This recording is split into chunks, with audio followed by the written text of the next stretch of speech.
A corporation is a legal entity that is separate and distinct from its owners and is established to conduct business or trade. It files tax returns with the Internal Revenue Service, IRS.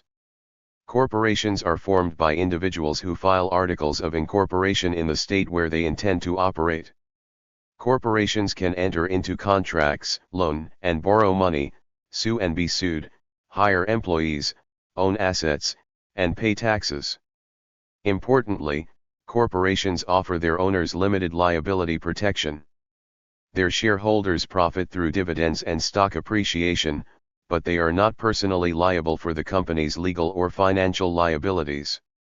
Most large businesses, such as Microsoft, MSFT, and Coca-Cola, KO, are corporations. Corporations possess many of the same legal rights and responsibilities as individuals. A corporation may be created by an individual or a group of people. The corporation must file articles of incorporation in the state where it intends to register and operate. A corporation's managers and shareholders are not personally responsible for the company's legal or financial liabilities.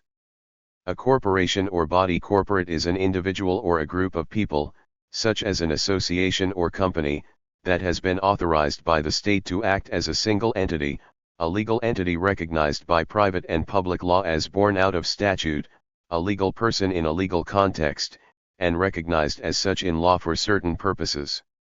Early incorporated entities were established by charter, i.e., by an ad hoc act granted by a monarch or passed by a parliament or legislature. Most jurisdictions now allow the creation of new corporations through registration.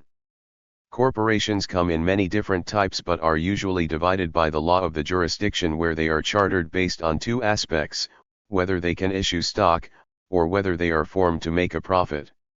2. Depending on the number of owners, a corporation can be classified as aggregate, the subject of this article, or sole, a legal entity consisting of a single incorporated office occupied by a single natural person. Registered corporations have a legal personality recognized by local authorities and their shares are owned by shareholders, whose liability is generally limited to their investment. One of the attractive early advantages corporations offered to their investors, compared to earlier business entities like sole proprietorships and joint partnerships, was limited liability. Limited liability separates control of a company from ownership and means that a passive shareholder in a corporation will not be personally liable either for contractually agreed obligations of the corporation, or for torts, involuntary harms, committed by the corporation against a third party, acts done by the controllers of the corporation. Where local law distinguishes corporations by their ability to issue stock, corporations allowed to do so are referred to as stock corporations. One type of investment in the corporation is through stock, and owners of stock are referred to as stockholders or shareholders. Corporations not allowed to issue stock are referred to as non-stock corporations, i.e. those who are considered the owners of a non-stock corporation are persons, or other entities, who have obtained membership in the corporation and are referred to as a member of the corporation. Corporations chartered in regions where they are distinguished by whether they are allowed to be for-profit are referred to as for-profit and not-for-profit corporations, respectively. Shareholders do not typically actively manage a corporation. Shareholders instead elect or appoint a board of directors to control the corporation in a fiduciary capacity. In most circumstances, a shareholder may also serve as a director or officer of a corporation. Countries with codetermination employ the practice of workers of an enterprise having the right to vote for representatives on the board of directors in a company.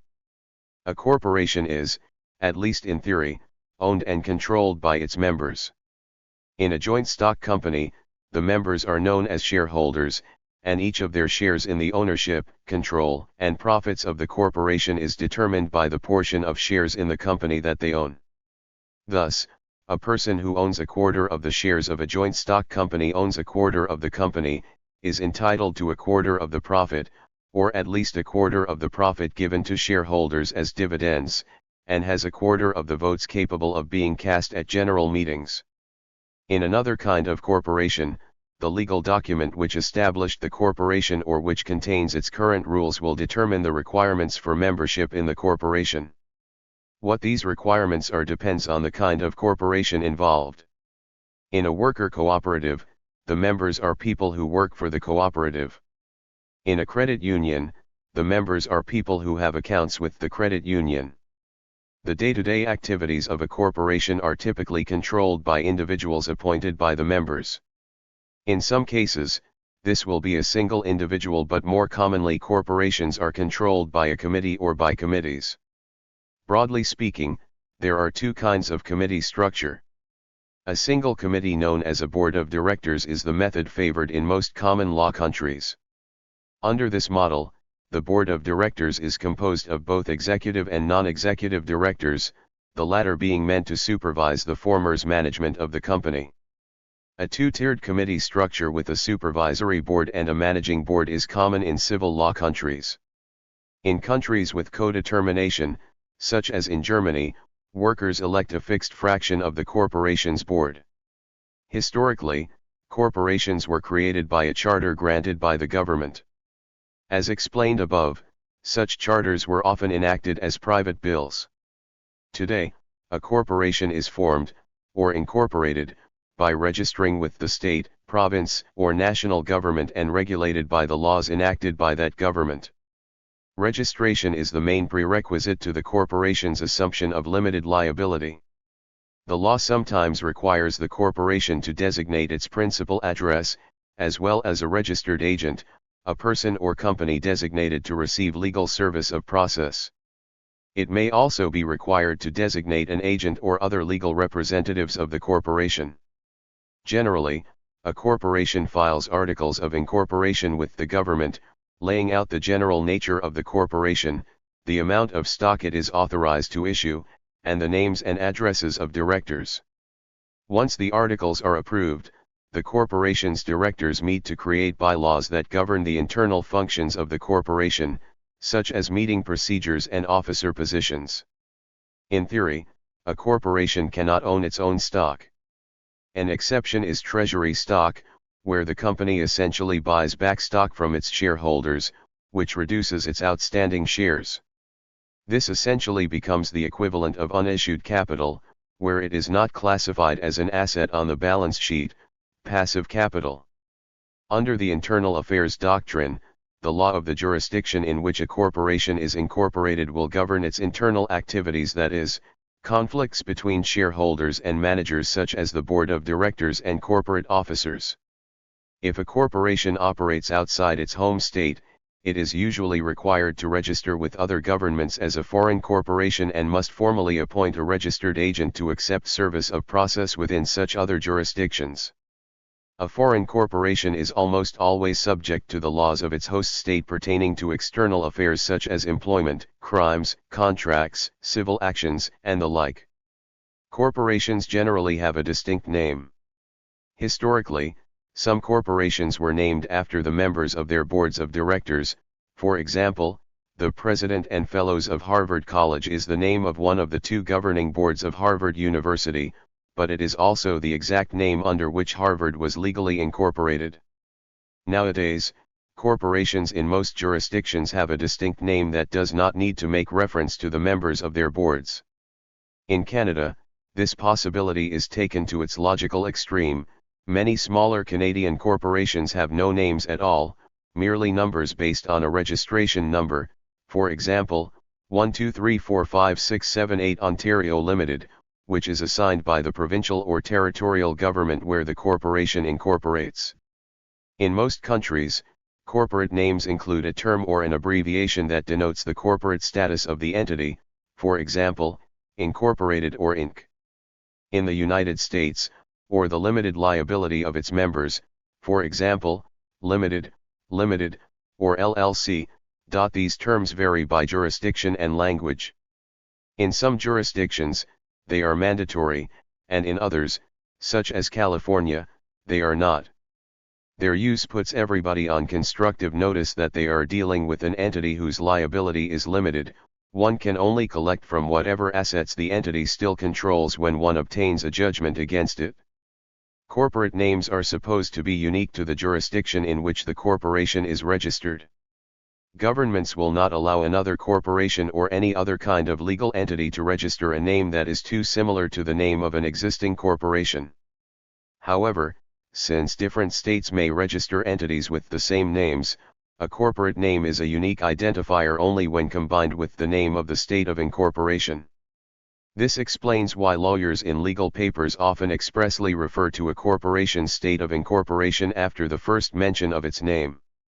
Some jurisdictions do not allow the use of the word company alone to denote corporate status, since the word company may refer to a partnership or some other form of collective ownership. In the United States it can be used by a sole proprietorship, but this is not generally the case elsewhere. Despite not being human beings, corporations have been ruled legal persons in a few countries, and have many of the same rights as natural persons do. For example, a corporation can own property, and can sue or be sued for as long as it exists. Corporations can exercise human rights against real individuals and the state, and they can themselves be responsible for human rights violations. Corporations can be dissolved either by statutory operation, the order of the court, or voluntary action on the part of shareholders.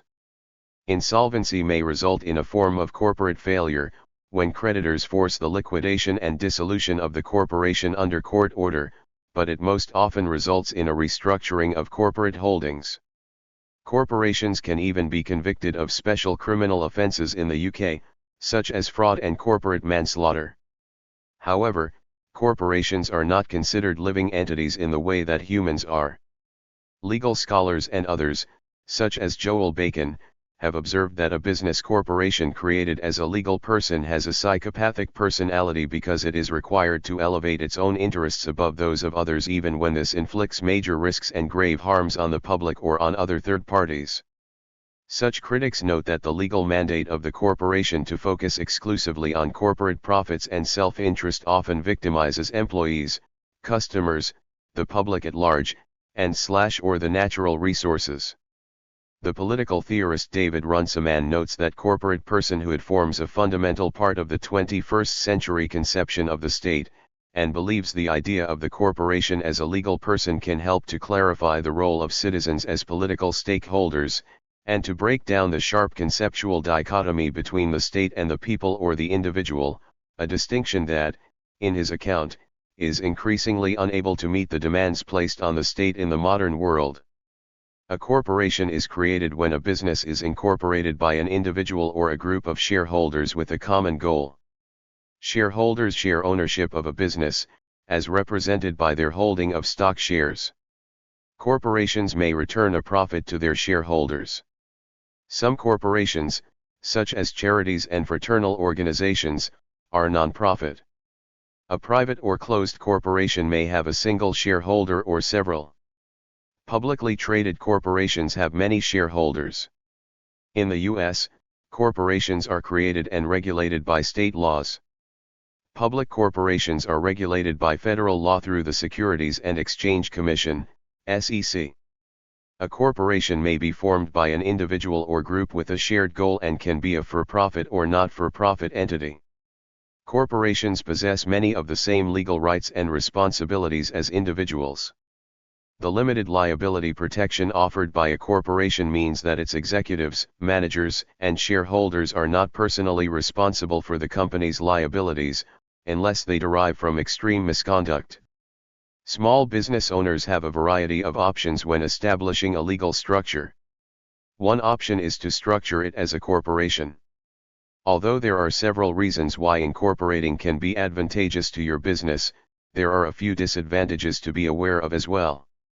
To help you determine if a corporation is the best legal structure for your business, we spoke with legal experts to break down the different types of corporations, and the benefits and drawbacks of incorporating. A corporation is a business that is recognized by the state as a legal entity separate from its owners, also known as shareholders. A corporation can be owned by individuals and/or other entities, and ownership is easily transferable via the buying and selling of stock. Since a corporation is its own legal entity, it can enter litigation on its own, which protects its owners from personal liability in the event of legal action. This entity type is often chosen by entrepreneurs who wish to have a more formal business structure than that of an entity, such as a limited liability company, LLC, and may eventually consider taking the business global or establishing an IPO. Initial public offering. Deborah Sweeney, CEO of My Corporation, told Business News Daily. You must follow your state's legal requirements to become a corporation. For many businesses, these requirements include creating corporate bylaws and filing articles of incorporation with the Secretary of State. Preparing all the information to file your articles of incorporation can take weeks or even months, but as soon as you've successfully filed them with your Secretary of State, your business is officially recognized as a corporation. A corporation is a separate legal entity from its owners and offers liability protection for each owner's personal assets. According to Shannon Alms, attorney at Feldman & Feldman, corporations can generally conduct any lawful business as well as the actions necessary to conduct the business, like entering into contracts, owning assets, borrowing money, hiring employees, suing and being sued. Corporations are generally governed by a board of directors elected by the shareholders. Each shareholder typically gets one vote per share in electing the directors, said Alms. The board of directors oversees the management of the daily operations of the corporation, and often does so by hiring a management team. Each owner of the corporation generally owns a percentage of the company based on the number of shares they hold. Since corporation shares are easy to buy or sell, ownership of a corporation is easily transferable. This is especially helpful for business continuity and longevity. There are several advantages to becoming a corporation, including limited personal liability, easy transfer of ownership, business continuity, better access to capital and, depending on the corporation structure, occasional tax benefits. The legal structure of your corporation and the benefits you receive from it will depend on the specific setup of your business. A corporation provides more personal asset liability protection to its owners than any other type of entity. For example, if a corporation is sued, the shareholders are not personally responsible for corporate debts or legal obligations even if the corporation doesn't have enough money in assets for repayment. Personal liability protection is one of the main reasons businesses choose to incorporate. Corporation ownership is based on the percentage of stock ownership, which offers much more flexibility than other entity types in terms of transferring ownership and perpetuating the business for the long term. Although specific details regarding the transfer of ownership depend on the governing agreement in the bylaws and articles of incorporation, ownership of this entity type is often easy to buy and sell. For example, if an owner wants to leave a company, they can simply sell off their stocks. Similarly, if an owner dies, their ownership stocks can easily transfer to someone else. Since most corporations sell ownership through publicly traded stock, they can easily raise funds by selling stock. This access to funding is a luxury that other entity types don't have. It is great not only for growing a business but also for saving a corporation from going bankrupt in times of need. Although some corporations, like C corporations, C Corp, are subject to double taxation, other corporation structures, such as S corporations, S Corp, may give you tax benefits depending on how their income is distributed. For example, S Corp have the luxury of splitting their income between the business and shareholders, which allows it to be taxed at different rates. Any income designated as owner's salary is subject to self-employment tax, whereas the remainder of the business dividends is taxed at its own level, i.e., no self-employment tax. A corporation is not for everyone, and it could end up costing you more time and money than it's worth. Before incorporating your business, you should be aware of these potential disadvantages. There is a lengthy application process, you must follow rigid formalities and protocols, it can be expensive, and you may be double taxed, depending on your corporation structure. Filing your articles of incorporation with your Secretary of State can be quick, but the overall process of incorporating is often a long one. You will likely have to go through extensive paperwork to properly determine and document the details of the organization and its ownership. For example, Sweeney said you need to draft and maintain corporate bylaws, appoint a board of directors, create a shareholders ownership change agreement, issue stock certificates and take minutes during meetings. Alongside the lengthy application process is the amount of time and energy necessary to properly maintain a corporation and adhere to legal requirements. You must follow many formalities and heavy regulations to maintain your corporation status. For example, you need to follow your bylaws, maintain a board of directors, hold annual meetings, keep board minutes and create annual reports. There are also restrictions on certain corporation types. For example, S-Corp can only have up to 100 shareholders, who must all be U.S. citizens. Most corporations face double taxation, C-Corp, which means that the business income is taxed at the entity level as well as the shareholder level, based on their percentage of profits earned. The only way around this is to operate as an S-Corp. S-Corp eliminate this problem by only taxing each shareholder on their individual income and not at the entity level.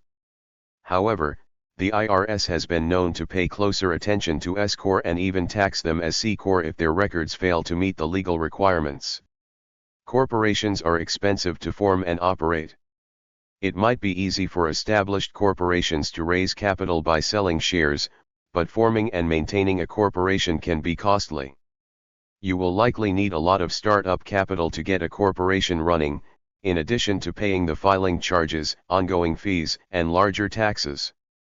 When weighing the pros and cons to determine whether a corporation is the right legal structure for your business, consult an attorney and an accountant who is well versed in the implications of creating a corporation. Thank you for watching this video.